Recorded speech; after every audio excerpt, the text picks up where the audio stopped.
નમસ્કાર ખેડૂત મિત્રો, સ્વાગત છે તમારું મારી યુટ્યુબ ચેનલ ઓફિશિયલ માહિતીમાં। તમે ગુજરાતના તમામ માર્કેટયાર્ડના ભાવ, ખેતીને લગતી તમામ માહિતી અને ખેડૂતોને ઉપયોગી એવી તમામ માહિતી સૌથી પહેલા જાણવા માંગતા હો તો મારી ચેનલને સબસ્ક્રાઇબ કરી લેજો, જેથી અમારા દ્વારા આપવામાં આવતી માહિતી તરત જ તમને મળી રહે। તો ચાલો જાણીએ આજના એરંડા વિશે। આવનારા સમયમાં એરંડાના ભાવ વિશેની સંપૂર્ણ માહિતી જાણવા માટે આ વિડિયોને અંત સુધી જરૂર નિહાળજો। મિત્રો, એરંડાના વાયદામાં દરેક ઉછાળે વેચવાલી આવે છે। છેલ્લા 1 મહિનાથી નવા એરંડાની આવકો શરૂ થઈ ગઈ છે। આ કારણે પણ ભાવ ઉપર દબાણ જોવા મળી રહ્યું છે।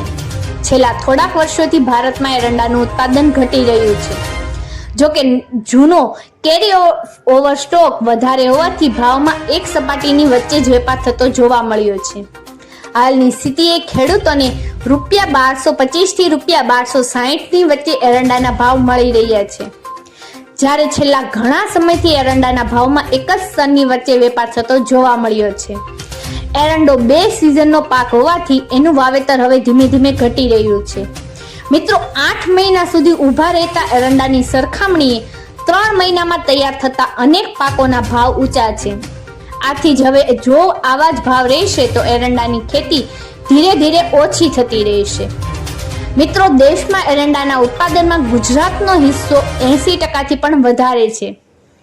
મિત્રો, દેશમાં એરંડાના વાવેતર અને ઉત્પાદનનો અંદાજ રજૂ થયો હતો, જેમાં આ સિઝનમાં ભારતમાં એરંડાનું ઉત્પાદન 18,22,000 ટન થશે એવું અનુમાન રજૂ થયું હતું, જ્યારે ગત સિઝનની સરખામણીએ આ સિઝનમાં દેશમાં એરંડાનું ઉત્પાદન 8% જેટલું ઘટશે તેવો અંદાજ પણ રજૂ થયો હતો। મિત્રો, ગુજરાતમાં એરંડાનું વાવેતર 13% જેટલું ઘટ્યું છે। જોકે ગત સિઝન કરતાં પણ પાકની સ્થિતિ સારી છે, આથી હેક્ટર દીઠ ઉત્પાદન વધી શકે છે। આ કારણે જ ગુજરાતમાં ગત સિઝનની સરખામણી એરંડાના ઉત્પાદનમાં 7% જેટલું ઘટશે, જેને ગુજરાતના ખેડૂતોને પ્રતિ હેક્ટર સરેરાશ ₹2,174 કિલો એરંડાનું ઉત્પાદન મળ્યું હતું, જે આ સિઝનમાં વધીને 2,281 કિલો પ્રતિ હેક્ટર સુધી જઈ શકે છે। મિત્રો, રાજસ્થાનમાં ગત સિઝનની સરખામણીએ એરંડાના ઉત્પાદનમાં 10%નો ઘટાડો થશે, જ્યારે તેલંગાણા અને આંધ્રપ્રદેશમાં ગત સિઝનની સરખામણીએ 32% સુધી એરંડાનું ઉત્પાદન ઘટી શકે છે। હાલની સ્થિતિએ જોઈએ તો એરંડાના ભાવમાં ₹1250 થી ₹1275 ની સપાટીની વચ્ચે જ વેપાર થઈ રહ્યો છે।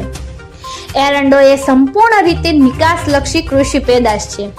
આપણો દેશ મોટા પ્રમાણમાં દિવેલની નિકાસ ચીન અને યુરોપના દેશોમાં કરે છે। દિવેલમાંથી બનતું સિબાસિક એસિડ અનેક ઉત્પાદન ઉદ્યોગોમાં વપરાય છે। એરંડાનો પાક લાંબા ગાળાનો હોય છે અને એરંડાનો પાક 2 સિઝન સુધી ઊભો રહે છે, જ્યારે બીજી તરફ એરંડાના ભાવ લાંબા સમયથી એક જ સ્તરે જળવાયેલા રહ્યા છે। આથી એરંડાના વાવેતર વિસ્તારમાં છેલ્લા ઘણા સમયથી નોંધપાત્ર વધારો થયો નથી। મિત્રો, આવી જ વધુ માહિતી મેળવતી રહેવા માટે મારી ચેનલ સાથે જોડાયેલા રહેજો।